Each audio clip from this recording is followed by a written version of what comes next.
city of Aleppo in Syria. Trying to take Aleppo is seen as a sign of the rebels' growing confidence. It is the country's largest city and the main commercial center. Also today, Syria pledged it wouldn't use chemical weapons against its own people, but it would use them against a foreign attack.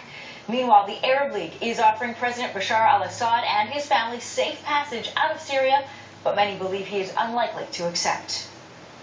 Meantime, thousands of Syrian Canadians living here in Toronto are following events there with mixed emotion. Many of them support the uprising, but their loved ones back home are desperate to escape the violence. Lucy Lopez has more. The only way Moustaf Arab can see his mother and sister is through photos. And this is the picture when she's happy, not anymore. It all began when he started speaking out against the Syrian government when the uprising began a year ago. Since then, he says his family back home has been a target. They escaped to one of the villages in Syria. They've been hiding for almost 1 year.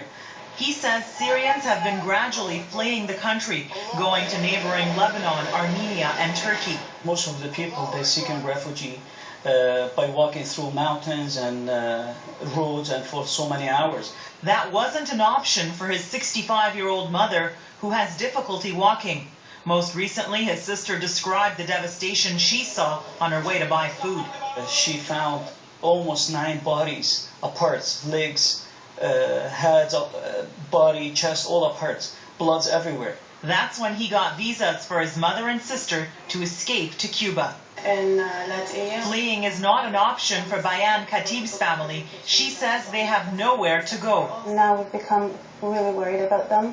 There are tanks in the city, there are snipers everywhere. She supports the uprising, but is worried how long the bloodshed will continue. I don't know how long it will take and what price we'll have to pay. Arab's mother and sister are among 24 Syrian families in Cuba, but their visas expire next month. Just facing uncertainty, the destiny, and we don't know what's going to happen. The Syrian Canadian Council is calling on Ottawa to help the 24 Syrian families in Cuba by issuing them Canadian visas so they can seek refuge here. Lucy Lopez, CBC News, Toronto. Coming up, Michelle is back with the forecast. Toronto could